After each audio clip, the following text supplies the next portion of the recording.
The following podcast contains alcohol-enhanced conversations about alcohol, as well as a potential for discussions about other topics of dubious, disturbing, possibly offensive, but usually hilarious interest. The opinions stated herein are solely of the person stating them, and any endorsement of these opinions by any other party is not implied. Foul language is likely, but intolerant viewpoints are not. Listener intoxication is advised.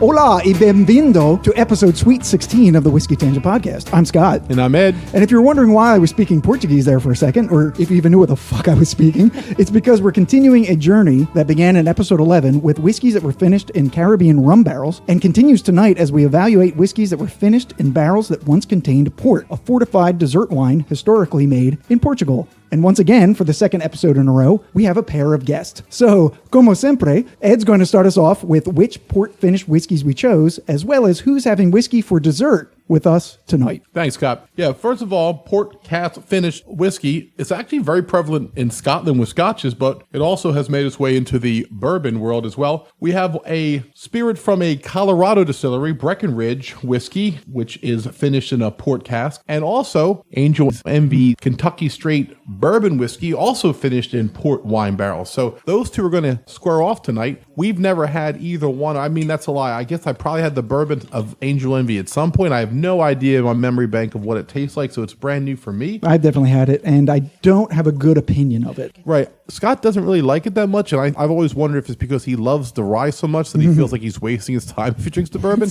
Kind of. And we're going to have to make really take a nice evaluation.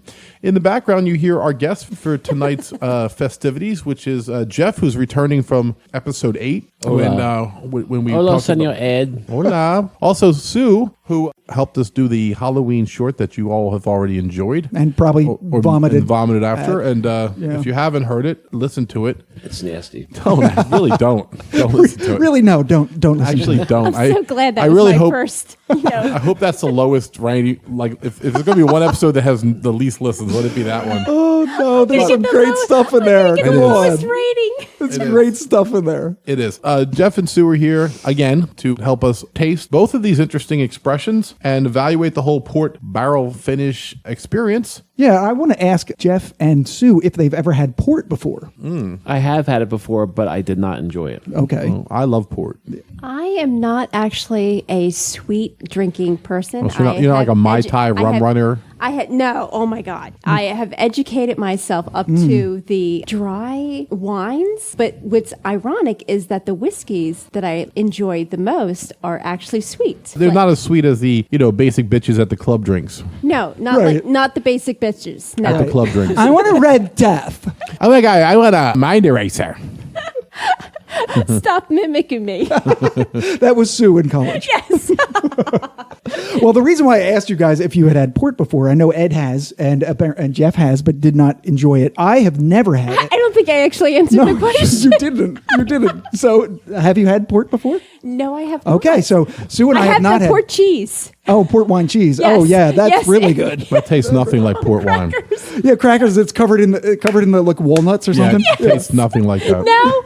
Then the answer to your question is no. I'll be taking the port wine bottle home with me tonight, so you all can drink as much as you want. I'm taking it home. So Ed just foreshadowed the fact that we do have a bottle of port wine because we wanted to taste it to see when we taste the whiskeys if we're going to be tasting what the port has to offer. Thank you. All right. So Scott went out and got a really nice bottle of port. So we're going to take a break for a second and just pour some port for everybody, and then we'll be right back. All right.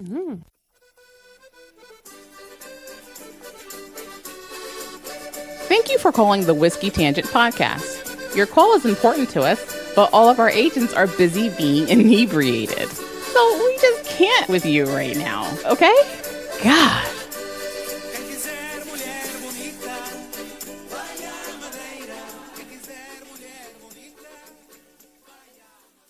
Okay, so while we were gone, Ed stole my port.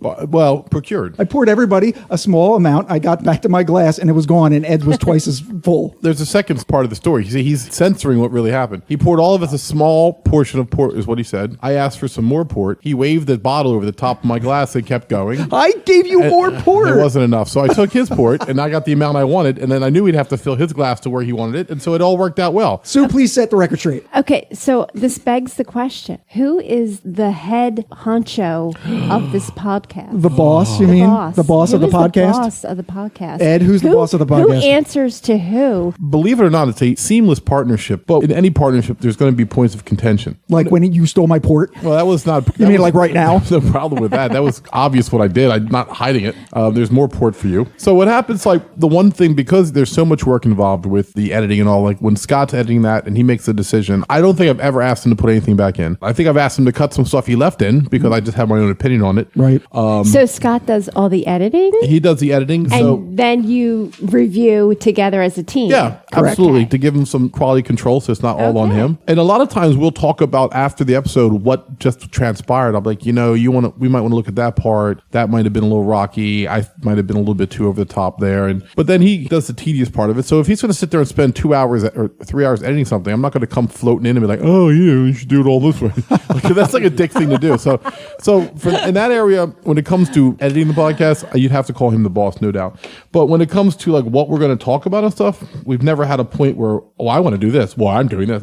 We just never had that happen. So No, we totally agree on what we're going to have the episodes about, because we don't want to have something that I don't want to do and he does, Right. or vice versa. Right. That defeats the whole purpose of this. The point is, like, when it comes to even editing, like, Scott has a very specific rule. He talked about it in the last call episode. Is it funny? And is it informative? Or is it leading somewhere funny and informative? If not, he cuts it. And I've never had a point where I disagree and I said, no, it was fucking hysterical, or no, it's really informative. Like, I've never had that point where I've had to bring it back up. Let's listen to the raw cut. And we've yet to do it. It might happen. If it happens, Sue, I'll go on air and I'll tell you, guess what? We got in a fist fight. Ed would win in that fist fight. Let's just say that. Scott's got reach on me, but I do have reach. and I he do. works out every day. And so I have about 12 seconds to win, and then it's over. And then Scott wins. I could definitely outrun you. Right. But like, literally the only time we got a little contentious was when we both took turns fucking up the drink of episode 10. Episode 10, yeah. And then it's like, I'm like, well, we didn't put enough whiskey. And Scott's like, if you say we didn't put enough whiskey one more time. We were both frustrated because like we just totally took turns fucking that drink up. Yeah, And we only had 3 in the episode. And you know what? It turned out working out okay.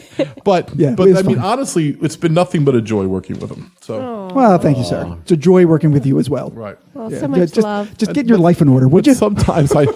sometimes I need a little more port in my life, and that's where we disagree. Like, Will you two stop and admit that you both love each other? oh yeah, Yeah, I of course love we you. do. He's I my love bud. you. A nice, And- a kiss would be. Well, that's too far. Well, we have headphones on and all, and there's cables and There's mics. cables. don't pretend that your listeners aren't thinking. Wait, Jeff, are you saying that there may be fan fiction? Are people shipping us? Any rumor of us being more than podcast associates is completely They're inaccurate. greatly exaggerated. Greatly They're exaggerated. making disclaimers.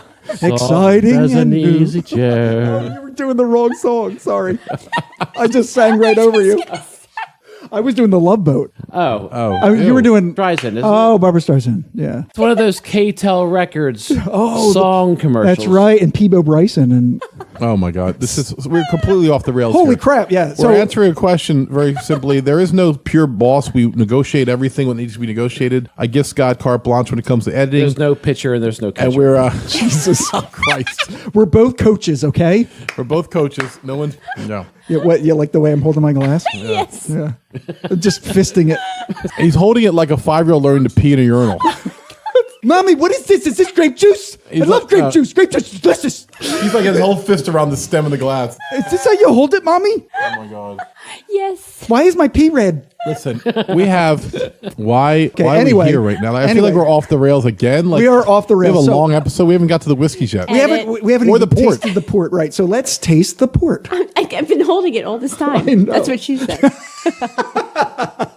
See, that's actually a very, very good port. Very good port. Oh, wow. Really good. It's a sweet finish, but it's not sweet initially. It's got a very alcohol-forward wine flavor. It's like drinking jam. Exactly. I didn't think about Yes. that. But Alcoholic jam. Yes. That's my jam. yeah. And Ed has drank all of his. All of it. Look. Everyone look. Look at his glass. I drank This all. would be very good, like poured over like a chocolate brownie. Yes, very true. Yes. Very true. Absolutely. I want a chocolate brownie now. Yes. I know you guys haven't had port before. I have. This is a very, very good port. One of the best I've ever had. Yeah, let me get the bottle. What makes a bad port? Well, too sweet. Like this has some alcohol fortification to it. It has a good complex wine flavor to it. And then you get like a sweet finish at the end. Sometimes you just get that sweet grape juice right in the front, which is just not good. Yeah, so this is Bin 27 Reserve Porto. It's, as you said, it's very full-bodied. Yep. It's very like me. a grape blackberry. It would pair very well with your chocolates. A chocolate cake in this is absolutely ridiculous. Yes. Yep. I'm already envisioning myself rolling around in chocolate cake with somebody pouring port all over me. Oh my God, that's Was it exactly Ed? the image I had in my head as well. Was it Ed? No, Jeff, it was you. Jeff is seriously just beating the He's beating it all right. He's beating it all right.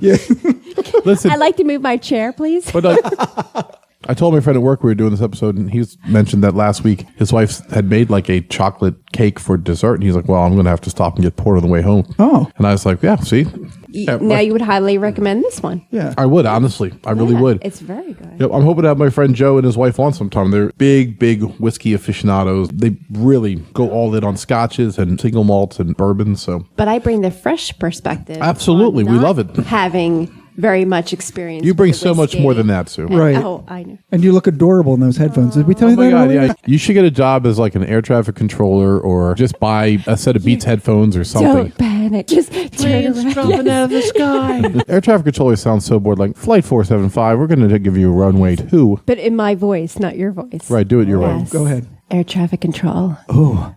You're going to have to turn around. Oh my God. Wait, say turn around again. You're going to have to turn around and face backwards. Okay, so just a little bit. Edit. No, just a little bit of what port actually is. So that they take wine and they stop the fermenting halfway through and they add brandy to it. It adds extra alcohol, and the sugars that are left over that have not been fermented remain, which is why it's so sweet. But I'm not feeling like any burn or. Well, it's only 20%. It's only Like, 40 Oh, it's only. proof. Okay. Well, there you so go. it's more than a Okay. wine, but it's not even close to a whiskey. No, it's not. Right. So which whiskey do you want to do first? Do you want to do? Oh, definitely do the Breckenridge first. And why did you say that? Because Angel Envy Rye is like our favorite whiskey. So Yes. being associated with that, we're going to give a little bit of props to Angel Envy Bourbon, even though Scott doesn't really like it. Yeah. So we're going to leave it as kind of a suspense, like, does he change his opinion on it? So we're going to take a break to pour some. Sure. And we'll come back with everybody with a nice pour of the Breckenridge Port Cask Finished Whiskey, and I'll tell you a little bit about it.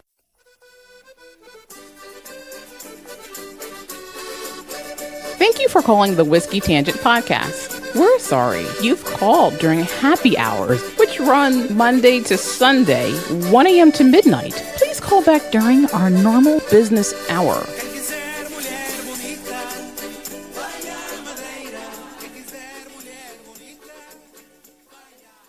All right, so we're back. We poured a nice, healthy pour of the Breckenridge whiskey into everybody's tumbler. Most of us want to have a little bit of ice with it just to open up that flavor. Let's take a little smell. Let's check the nose. Get the olfactory going. Factory, not the new factory, the old factory. So what? No, really. What do you think about it? I'm getting very little. Sniffing? Nothing. I'm getting like a sweet smell. Yeah, but very sweet. little. Yeah. Maybe a little. Maybe it's a little bit of the wine I'm actually smelling, or maybe just wishfully thinking. Yeah. Okay. Ooh, There's something there. peanuts. I'm getting caramel. Very Nope. smooth. It's not burning. It's very smooth. It is Wow. 90 proof. I'm almost getting maraschino cherry on the finish. I don't know if anyone else is. It's a very sweet finish I'm getting. So Breckenridge has not been around a long time. They were founded in 2010. They call Breckenridge the world's highest distillery in Colorado. And this particular expression is made in 59-gallon tawny port casks. And they use about 8 or 10 of them for a batch of this whiskey. So you figure you're talking about right around 550 to 600 gallons of the whiskey is what they're dealing with per batch, which makes it a pretty small batch. There's no age statement on this, and the mash bill is very interesting. It's an incredibly high rye, 56% corn, 38% rye. That is high. And a 6% malted barley. So it is one of the highest rye bourbons I've ever had. Doesn't surprise me. Right. It's less sweet than Yes. I expected. Said the finish is sweet, so that might be a testament to the port finish that they did. Correct. What they they say it is, it's importing aromas and flavors of something called a sultana raisin. That's a golden raisin. Wow, But thank they you. call it, they said it has a sweetness of the maple syrup and the raisins. Ooh. Kind of softens out the natural spicy finish to it. I being always that taste Okay. maple syrup, and I don't taste it here. I feel, not taste, but I feel a syrupy Okay. kind of finish to it. But That's I the don't mouthfeel. taste the maple Right. I get of that. it. I might get a vanilla. Yeah. I get a creamy.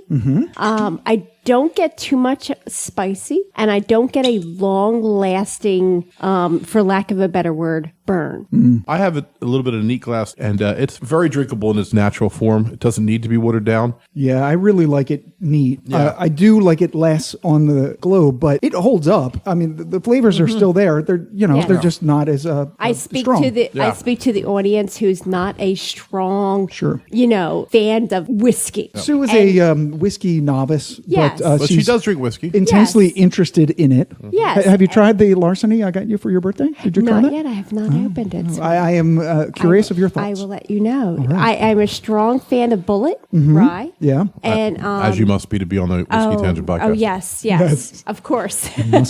And I'm more of a wine person, but I'm getting into the whiskey. I personally was surprised that I'm actually more of a corn Yeah, based. you're like a Woodford Reserve type Yes, person, right? exactly. Yeah. That's where I started. call it the gateway. Exactly. And then when we had that thing at Scott's house With with the the whiskey tasting? with the blonde.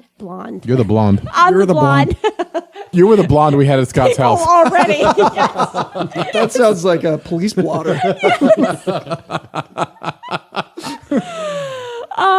Yeah. So there you go. When you get a chance, Jeff, let us know what you think of it. Just got to push her off her stool, and by the time she climbs back up, you can have an opinion. I'm. Yeah. Over to you, Jeff. Well, if I could jump in here. I'm going to squeeze I'm into so this. sorry for all the editing. Let me just squeeze my body into this word edgewise. Oh my god. I'm so pretty. But she looks nice with her headphones on. Shoot your headphones. She does. As stated at least 3 times before. I'm really banging that home. Banging a hoe. Yeah, the Banging a Hoe Tangent podcast. We'll sell a lot of ads on the Banging Hoe podcast. Today we have Breathless. Thank you. So, Tiffany, tell us how your father disappointed you.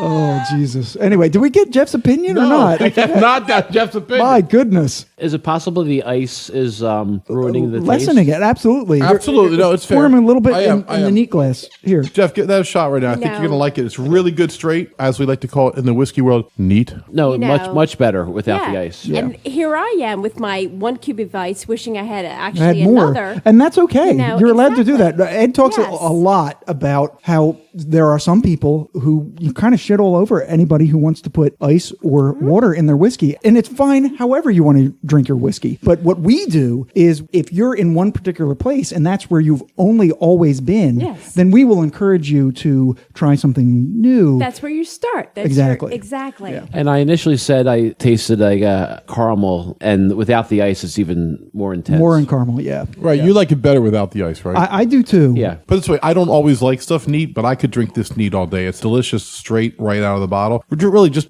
shove it right in your mouth. Just start drinking right out of the bottle. Just open up on the drive home. Now, remember, you won't be drunk until you get home. I mean, most liquor stores are within 10 minutes of your house. You're not going to get drunk in 10 minutes. But I'm just saying, it's illegal. I mean, to have an open container, it could cost you $500, but you're not going to get a DUI from it. It's just $500. You know Right. what the Yeah, hell? yeah. That's an expensive bottle. Everyone's got an extra $500 just Speaking fucking laying around. of that, Scott, what does the Breckenridge cost? The Breckenridge cost $53. Right, which is a smidge high based on where I would rank it in my life. But so that is something to mention. It's going to limit how many times I'm going to have it. Right. Because there's a lot of stuff I like better in the $40 range. So, for me to like go over Woodford and Elijah Craig and Basil Hayden and Knob Creek and all of them to get to this expression once in a while, yeah. If it was 43, I would say actually a lot more often, Scott. Yeah. What's great about this is once you try something like this that you've never tried before, if you are kind of sick of what you're drinking and you go to a bar and you see Breckenridge, just go, Breckenridge, I remember that. I'm going to have a little bit of that. I think what hurts it is that it's a small distillery, and they are aging it for an additional period in extra barrels that they had to purchase. But maybe only 3 years. It's not like it's a 10-year expression. No, I agree. Somehow Eagle 10-year could be $35. Why can't they figure it out? Well, Breckenridge. that's Buffalo Trace, and they have a huge operation down there. No, I understand. Breckenridge is small. And we're talking about, let's be honest real quick for a minute. When you're looking at that type of crafted whiskey, you're going to pay a couple extra dollars. Yeah. And if you like this, depending on what you do for a living, maybe you have this as your weekly bourbon. I'm going to say I'm going to have it maybe quarterly. Right. No, I agree. This isn't one that you're going to buy all the time. It's not going to be your staple. No. Just for record, you won't be able to get it all the time. There's a limited amount of it. So it's probably only going to come out a couple times a year. They put a lot of other products out. They've only been around for 9 years. They're making a splash in a very crowded industry, and they're getting a name for themselves. So Breckenridge, we applaud the effort. We're going to be watching you. Okay. All right. So let's move on to the Angel's Envy. Thank you for calling the Whiskey Tangent Podcast. We're experiencing an unusually heavy volume of whiskey consumption, but please stay on the line. You are currently last in the queue, and will always be.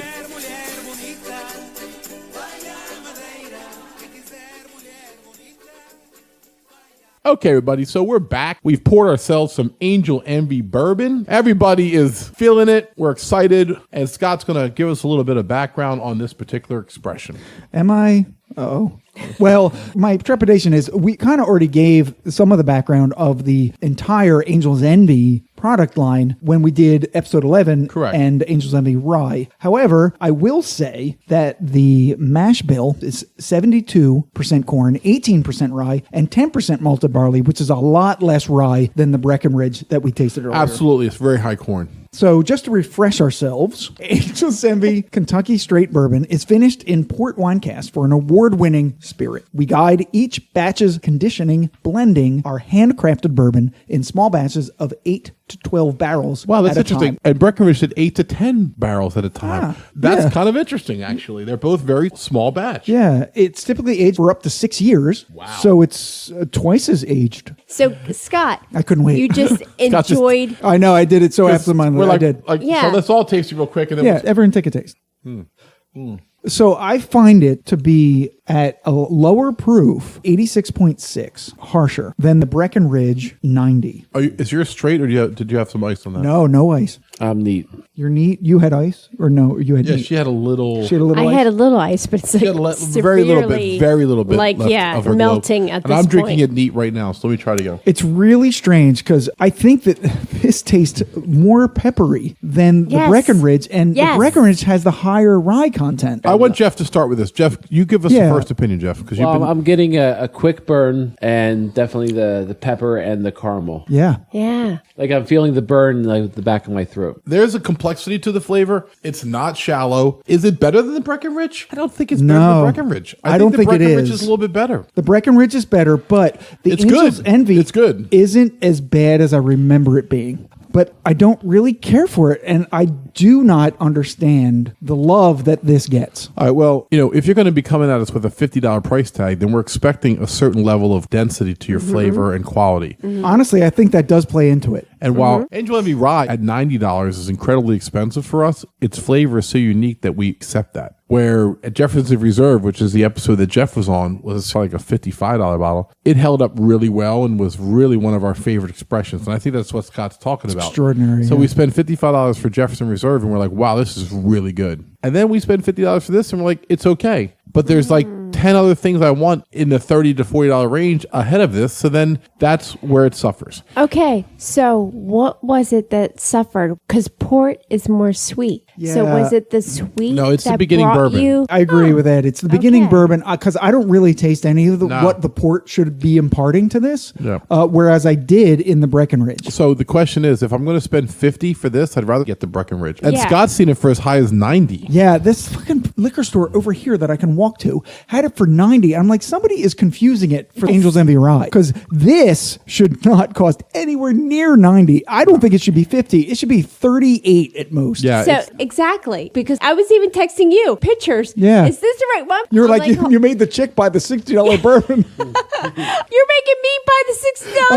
I'm like, no. It's like, I felt bad because she offered to buy whiskey. I'm like, yeah, don't buy it for over 50. No, I want the smaller bottle, please. Hi, do you have a smaller bottle of this? It's the Angel's Envy. This one won't fit in my vagina. I wanted to hide it in my vagina and steal it, but this doesn't fit. Do you have a smaller one? Totally played that role, and I was like so embarrassed because they're like, Oh my God, your voice is so high.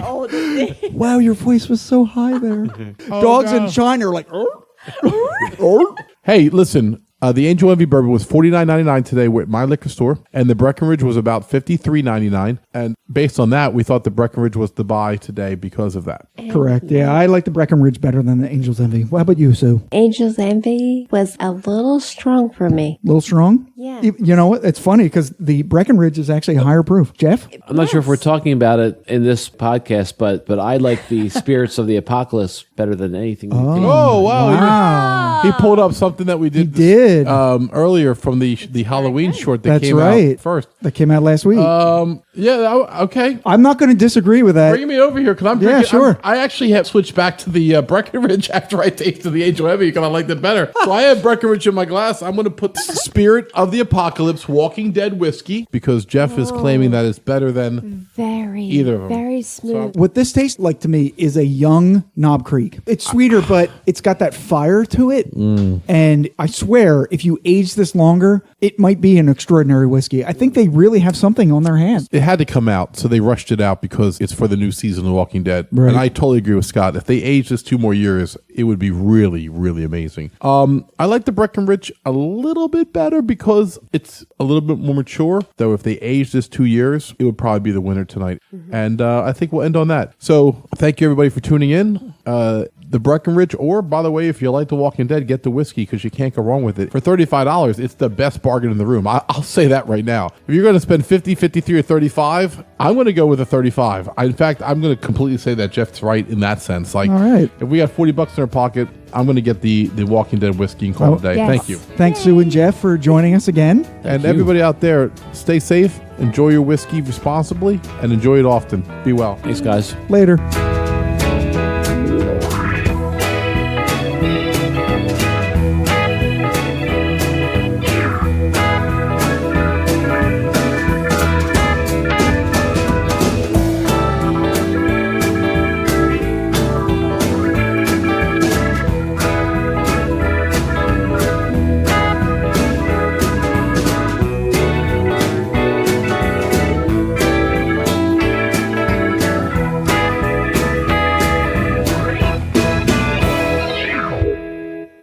If you enjoyed this podcast episode, be sure to check out our next episode, which is way better than this one. Oh, yeah. Also, follow and like our Facebook page at facebook.com/Whiskey Tangent. And follow us on Twitter at Whiskey Tangent. You can follow me personally at That Whiskey Guy. And follow Scott at Giant Cup of Awesome, spelled AWSUM, just to be annoying. Hey! You can email us any questions, comments, or love at whiskeytangent@gmail.com. And of course, you can find us always at our podcast website, whiskeytangent.podbean.com.